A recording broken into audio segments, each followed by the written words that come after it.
Now, what I will also say is, Angel, your actions are starting to speak so loud, we can't hear what you're telling us.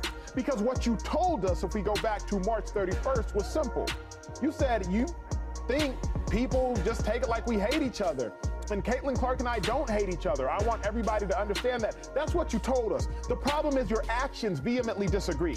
Now, I'll add that your actions are becoming so loud that we can't hear what you're saying, because if we go back to March 31st, you stated simply that you believe people simply interpret it as if we despise one another, even though Caitlin Clark and I don't. I want everyone to know that's what you told us, and the issue is that your actions strongly disagree with it.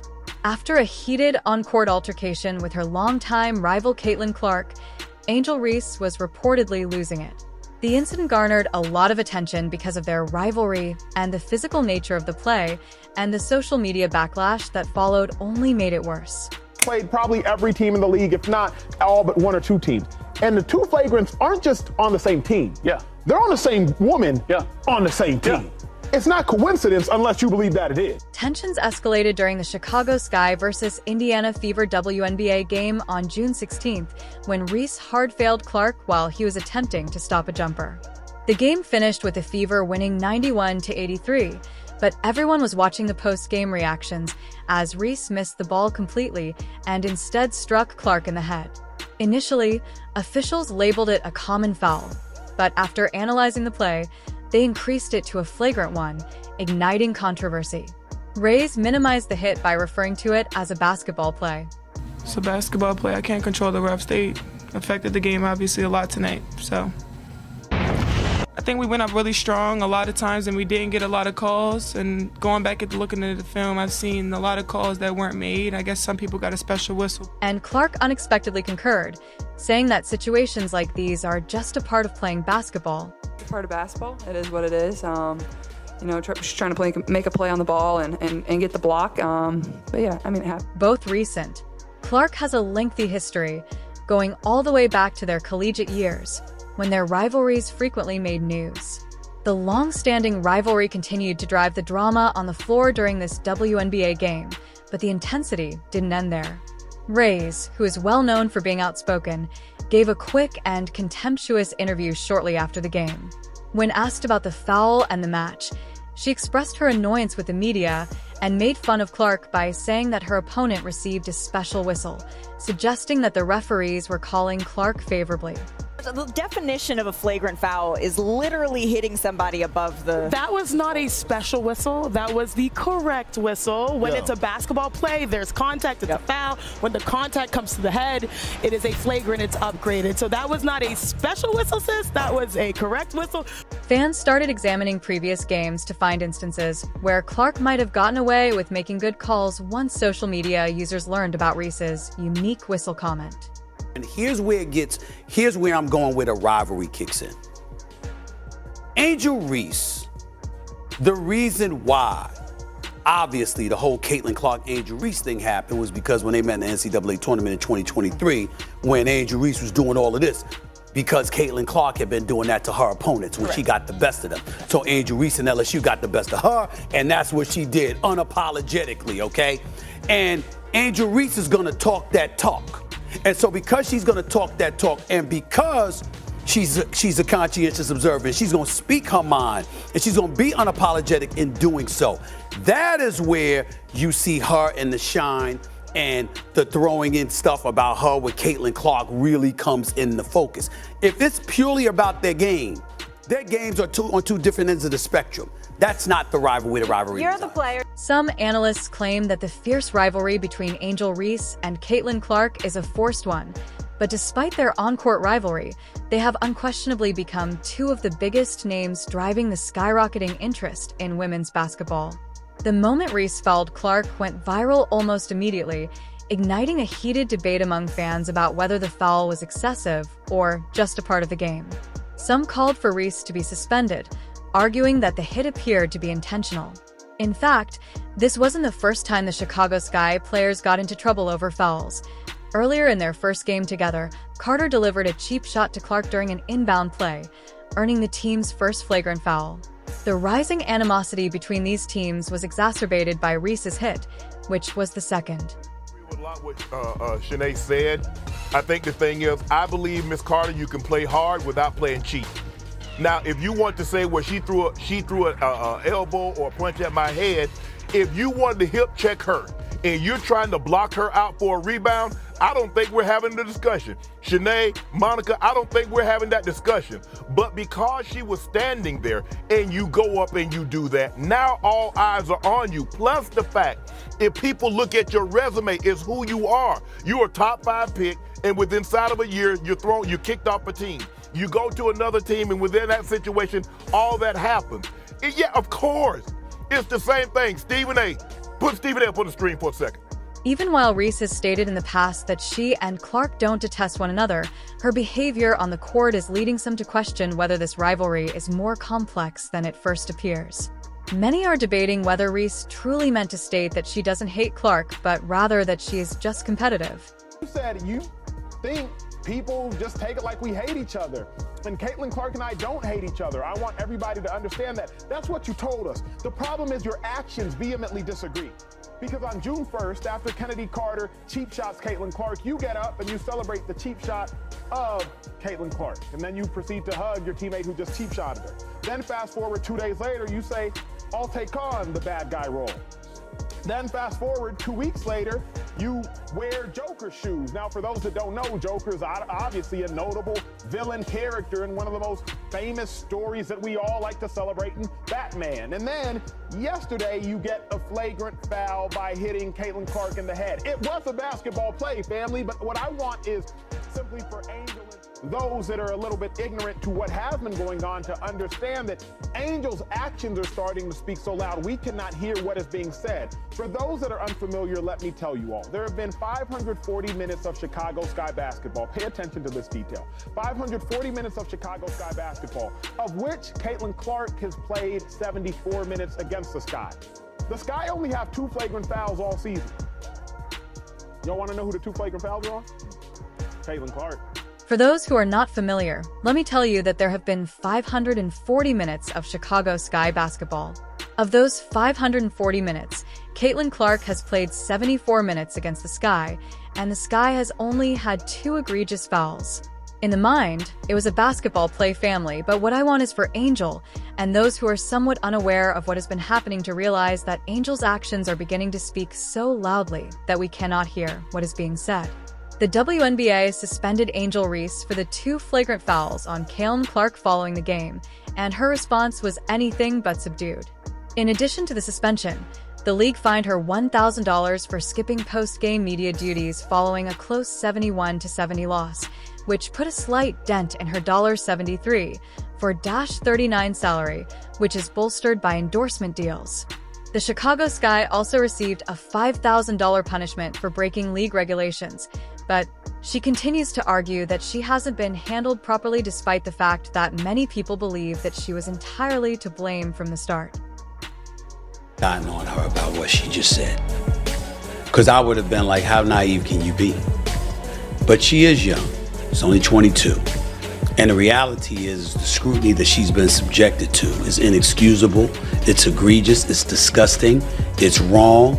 And there's a bunch of punk, no good, you know what's out there on the male and female side who are abusive because they're really, really good at being that way when they're behind keyboards and away from cameras and out of the spotlight where people know exactly who the hell they are.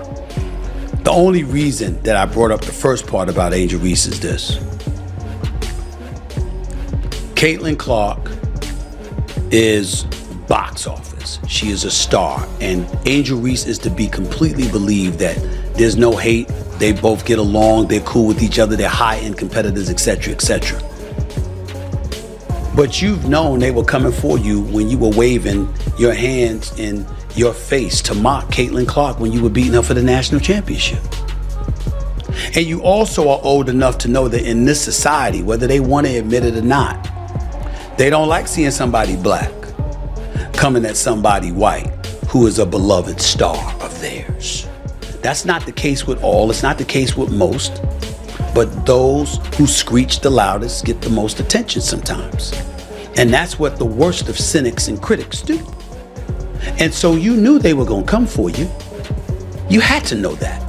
Now, to the degree that they're doing so, I get where you're coming from. Reese even jumped off the bench to cheer wildly when Carter gave Clark a hard shoulder check earlier in the game, and it was evident that there was no love lost between the two sides despite Carter's refusal to comment on her actions during the post-game media session. It's interesting to note that the WNBA also upgraded Chindi Carter's earlier foul on Clark to a flagrant one. In a basketball play, it was an emotional reaction by Kennedy, and that's why it was a foul, and that's why it was upgraded, and that's why she was asked about it, and that's why the crowd reacted the way that they did, and that was a separate incident from everything else that's happening around Caitlin Clark. I think because we can look at that and then her response to it afterwards, her reaction in the post-game press conference, her comments that we just showed on social media, we can isolate this as this is her sending a message to Caitlin Clark. This is her violently sending a message on the court in a non-basketball fashion. This is her using her words on social media to send a message about how she feels about Caitlin Clark. She said it herself. Those are her words. Yeah. What does she bring to the table? I think the conversation overall about Caitlin Clark and the reaction that we're seeing from a lot of people has become a bit toxic because I think this incident is getting mushed in with how people have been playing defense on Caitlin Clark, how physical they've been on Caitlin Clark. Some of the comments from some of the greats in the WNBA before Caitlin Clark got in. It's all kind of getting put into this pot of Caitlin Clark hate. And I think it's more nuanced than that. I think there are a lot of things that's happening with Caitlin Clark in the start of her career that are very normal to a lot of sports. You often see players who are in the league or players who have played before or greats have opinions about new rising stars in the league. That is not uncommon. That's not exclusive to women's sports. It's not exclusive to men's basketball. We can pull so many examples of that. You often see rookies get played very tough, get a little message shown to them, especially if they're coming into the league with a lot of height. That also is not new. I think what is very specifically unique about this situation is we are seeing a transcendent crossover superstar come into the league and have a huge amount of buzz, of polarization, of excitement. It is translating in numbers, it is translating in ticket sales, it is translating in conversation, and overall I think that's a good thing. I don't think that what Kennedy did is a reflection of how the entirety of the league feels. I don't think it's a reflection of how all female athletes feel, and I don't think it's a reflection of how the media feels. I'm excited about watching Caitlin Clark. I went to watch Caitlin Clark play basketball. It wasn't my first WNBA game. I was excited to see how she performed, and I watched very, very, very physical play from the moment of the tip to the end of the game on Caitlin Clark. So I won't deny that there is a bit of an energy towards Caitlin Clark from the players. But this is basketball. This is competition. They are athletes. And I don't think that every part of the conversation around Caitlin Clark should be in the same pot. Fans questioned whether the drama between them had ever truly subsided after Reese's extravagant celebration of Clark's misfortune caused some eyebrows to shoot up and prompted new controversy. Despite having an outstanding college career and being the #1 draft pick, Clark's transition to the WNBA hasn't been easy. Her rookie season has been made even more difficult by opponents like Reese and Carter, but winning Rookie of the Year unanimously undoubtedly indicates that she has demonstrated that she just wants to play her game and ignore background noise. Welcome to NBA Today. I'm Malika Andrews. We start our show in the W, where Caitlin Clark has just been named the 2024 Rookie of the Year. Clark averaged 19, 5, and 8 in her inaugural campaign, and she also led the league in assists.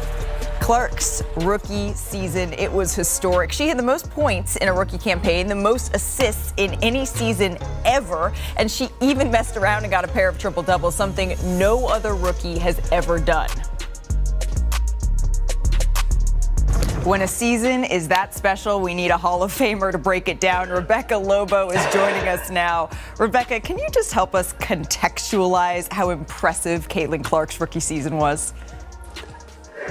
Malika, this season by Caitlin Clark is one of the best rookie seasons we have ever seen by a player in the WNBA. She has the 5th highest assists per game average ever. She's only the 2nd rookie to lead the league in assists. The other one was Tisha Penicheiro back in 1998. And I think the other thing you look at is only 2 other rookies have ever finished in the top 4 in MVP voting. Of course, Candace Parker set the standard in 2008 when she also won MVP. Diana Taurasi finished 3rd in MVP voting. in 2004. And of course, Caitlin Clark this year finished fourth. And then, of course, when you look at what she helped do off of the court, there's not been another singular force like Caitlin Clark in terms of driving TV ratings and ticket sales. There's no comp for her in that regard. Absolutely. She has been must-see all season long, and just to think where she is going to go from here is really, really exciting. I got to say, though, Rebecca, a lot of fans, they were anticipating Caitlin Clark becoming the 6th ever unanimous Rookie of the Year. Obviously, that did not come to fruition. She was just 1 vote shy. Were you surprised at all? I wasn't really surprised, just because anytime you have 67 people voting on something, everyone's not going to have the same opinion. And Angel Reese, of course, had a terrific season. When questioned about everything, Reese didn't back down. Instead, she went into full force, discussing how she's played a significant role in the growth of women's basketball. She assured the media that her efforts have been vital in bringing attention to the sport and that she isn't scared to claim credit for her part in that development. It's obvious that Reese is seeking recognition in a world where individual stars frequently rule. Reese's narrative challenges that, ensuring that people are aware of her contributions to elevating women's basketball to new heights. They may grow. Yeah. Obviously, Caitlin Clark is a star, and we think she is better, and she will then, therefore, by the laws of logic, be better. But the argument cannot just be just about the game, because it's not just about the game, and there are so many examples across all sports that it's not just about the game when it comes to stardom. This is an entertainment product. There's more to it than that. Really, I guess we'll see. So, I mean, like Joy said, both things could be true. And Angel Reese is not lying. A lot of attention came to Caitlin Clark after she waved in her face. She had got a lot more attention. Then once she got a lot more attention, the whole world was like, Lord Jesus, this is Steph Curry on the basketball court. And that is why views in college, that's why views in the WNBA, all that went up, right? Did she bring awareness to Caitlin Clark? Absolutely. Was Caitlin Clark destroying college basketball before the wave in her face? Absolutely. But Angel Reese did bring attention to that. Now, once Angel Reese brought attention to that, Caitlin Clark said, this is what it is, this is true, and she showed you that by beating South Carolina, by beating LSU again. She showed you that she's that type player. Now, the only way I disagree with Angel Reese is because if Caitlin Clark, because she continues to keep saying that she's changing the WNBA too. I don't necessarily agree with that because, and the main reason why I say that is because, did you bring attention to Caitlin Clark? Sure. If Caitlin Clark stays an extra year in Iowa, these numbers don't change for the WNBA. With you being in the NBA saying that you changed the game, they don't change. And the reason why I know that is because if you're not playing Caitlin Clark, it's 8,000 people at your games. The same amount of people that was at your games last year when Angel Reese was not there. Right? The draft, people watching the draft went way up. You read all the numbers off of what Caitlin Clark has brought to the WNBA. If she does not enter the draft, even with Angel Reese saying she changed the game, these numbers will look the same, is what I'm saying. So that's where I disagree with her at. Like Draymond. Similar to Draymond, Reese isn't afraid to voice her opinions and add a little edge to her game, which has won her both devoted fans and outspoken detractors. They both play with a level of intensity that occasionally passes for aggression, but that's all part of their competitive spirit. The difference is that, unlike Draymond, who has won numerous titles and years of experience, Reese is only a season into her professional career, so she is under pressure to live up to high standards from the media and fans. Every move she makes is being closely watched, so remember to like the video, subscribe to the channel, and smash the notification bell. Thank you for viewing.